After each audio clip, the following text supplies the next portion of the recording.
Okay, so I have all the solar panels are now mounted on the roof.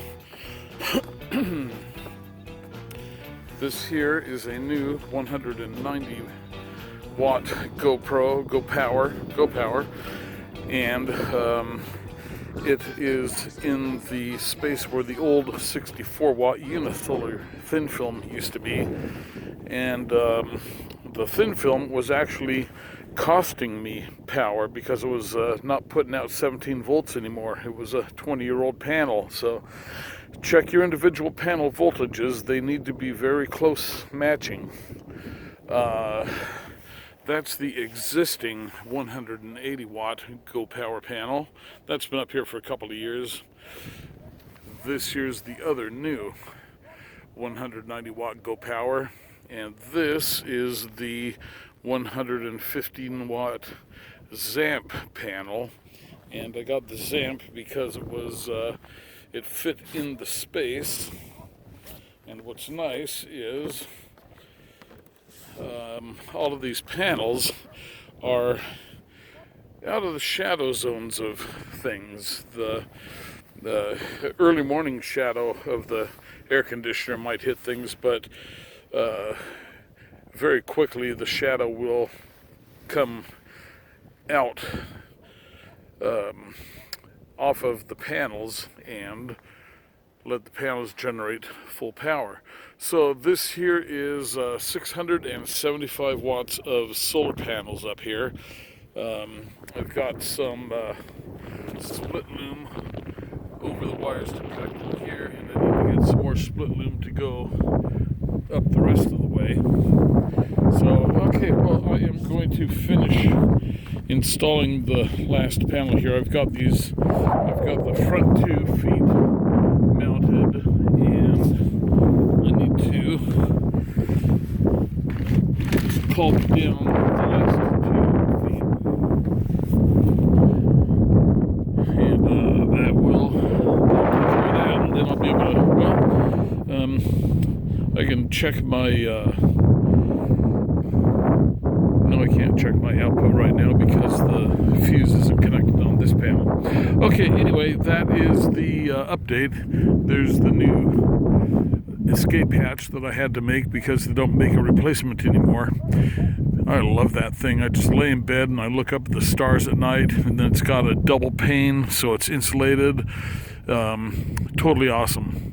All right, let me get back to it.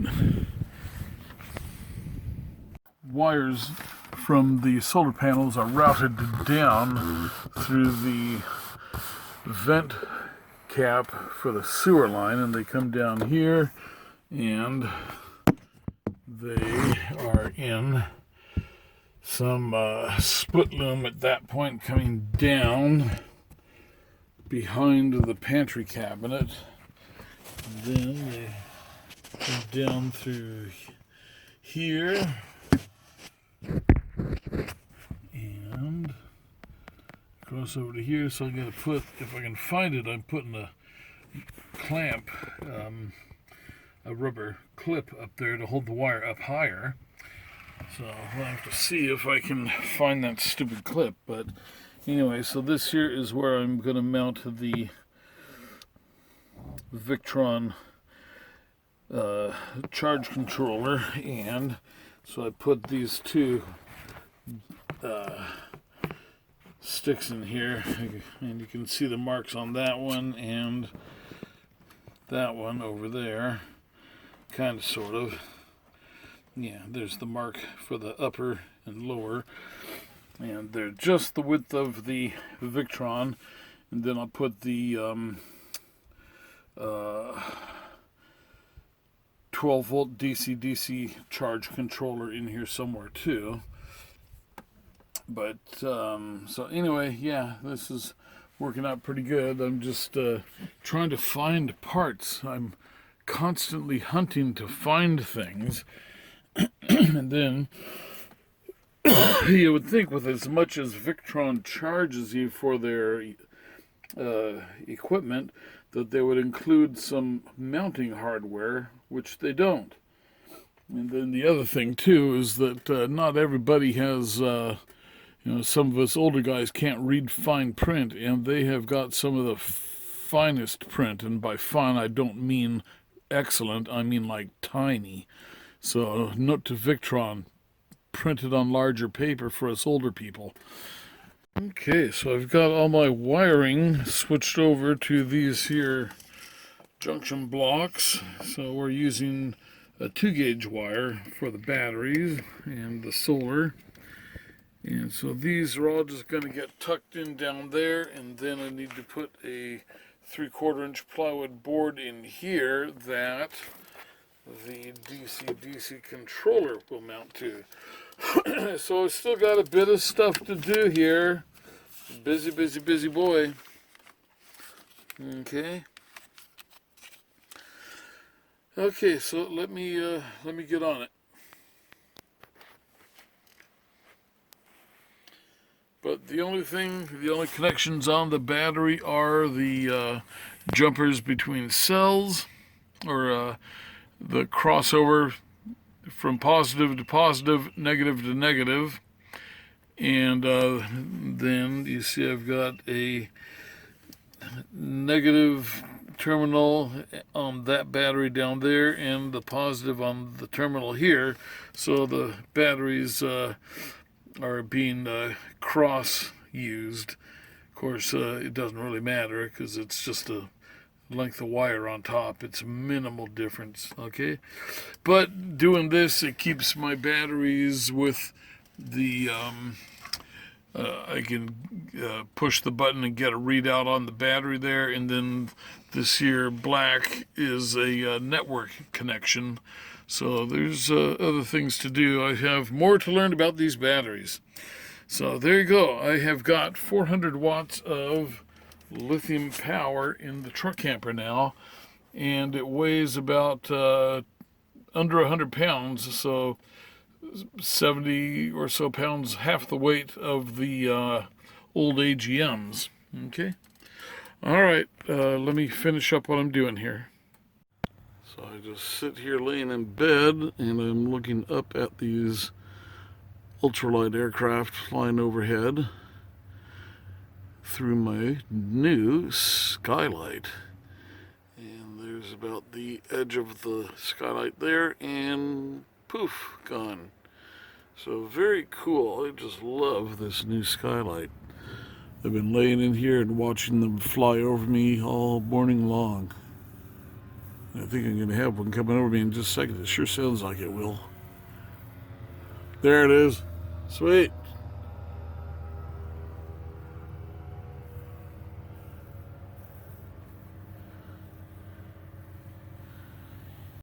Okay. So this here is some of how the solar system works. This is my 12 volt DC to DC charger, 30 amp charger, and right now the engine is running, so you can't really see it, but the power light there is blinking on and off. And up here is the Bluetooth, which would be blue except for the phone light is on. Inside there you see my batteries, and to get the batteries in there I cut out the back of the battery box, and the batteries are 19.5 inches deep, and so they fit all the way up in here. If you look down, you can see I've got a 2x2 screwed down in the base there, and then the back of the charger is mounted to a piece of 3/4 inch plywood, and it's pretty solid. There you can see it's solid. So we have all 6-gauge wiring on that charger, 4-gauge from the engine, and then over on this side is the 150/70 MPPT controller, and so that's working out pretty good. That has 2-gauge wire hooked up to it and a ground wire. Then I've got a little bit of storage remaining in this area here, but you can see the fuse block in there, and Each of the solar panels has a fuse holder with a 15 amp fuse in it, and the thing does not generate any heat. It produced 1400 watts of power with just the solar panels today, and the controller never did get hot. So anyway, there you see the batteries, and then the batteries have, there's a test gauge on top of the batteries. I can push a button and see the state. And then these here two black covers there are two network connection COM ports for the battery. Not sure what you do with those, but I guess you can communicate with it via your laptop or something. Okay, so then we have all of our connections inside of the battery compartment here, and so yeah, worked out very, very nicely. Right down there you can just see one of the connection blocks. Then there is the inverter. So we're showing 14 volts, and yeah, I was able to run. I had lights on, I had the furnace on all night. Things worked out really well last night, and I had 85% of the battery left when I got up this morning, and it was fully recharged by the about 11 o'clock. I think it reached 11:30 is when it went to absorption mode, so it was nearly fully charged by 11 o'clock. Okay, so let me I'll run outside and show you the battery compartment out there in just a second. Okay, so this is the battery compartment. I've got my piece of styrofoam insulation here, 1-inch pink foam. And these are the two batteries, 200 amp hours each of life blue lithium. And you can see I have foam in here and here and here to minimize rattling around.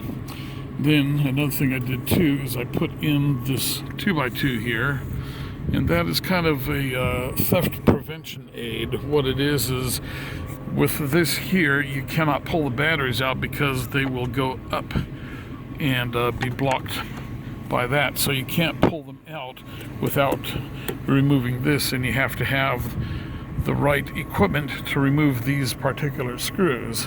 So a little bit of security. Okay, so that takes care of that. You put our insulating foam back in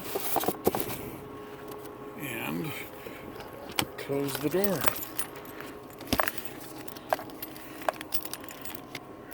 And then I will shut off the engine.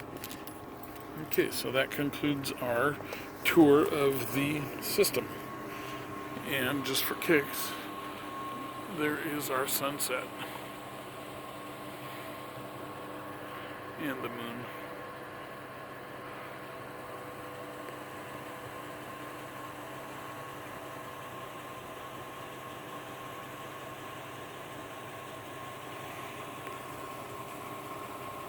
So with the DC-DC charger, you need to have a wire that is live when the key is on, engine running. So there is my 100 amp liftgate plug, and it comes into the camper back there, and that is the red wire. So when I get home, I will come up with a better system of connecting it. I'll find a plug that I can use in there. But that connects to the 12 volt DC-DC charger. And you see the wire right there connected to that green plug, and it goes on the H side. Another thing about the DC-DC charger is that it wants to take six gauge wire. So the old 4 gauge wire that I had from the solenoid, you have to clip away some of the wiring to bring it to a 6 gauge size. Otherwise, you won't be able to fit it into the wire receptacle. So that's one thing about it. 4 gauge wire works fine. You just need to clip it down to a 6 gauge size at the connection point. Okay.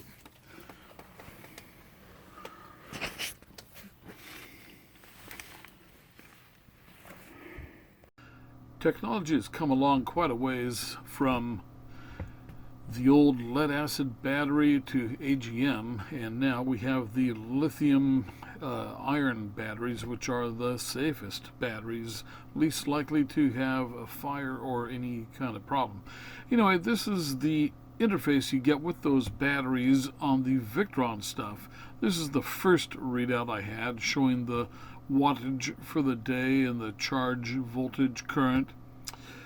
This is the second day where I had 206 watts through the course of the day, and the panel voltage was 19.65, current was 10.5 amps, and to the batteries the voltage was 13.79, current 14.6, and this was the last time that I had the AGM batteries in there. That's what was functioning at the time.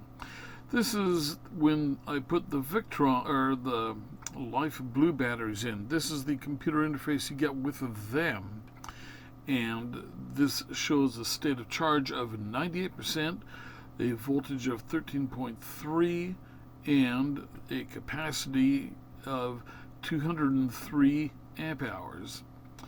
There's also, if you look at the top, you see the second tab. It looks like a little RPM gauge that gives you current and voltage readings. So here is the output from the Victron MPPT controller for the first day that I had it. We had 400 watts coming out at the peak of the day. The voltage was 17.62, current 22. Voltage on the battery was 13.69 and 28.7 amps. And this here, now this is the use chart for the day, and you can see the actually this is the use chart for the first part of today when it was all bulk charge. This is the first time everything was connected and operating in the new electrical solar system. Okay, so this was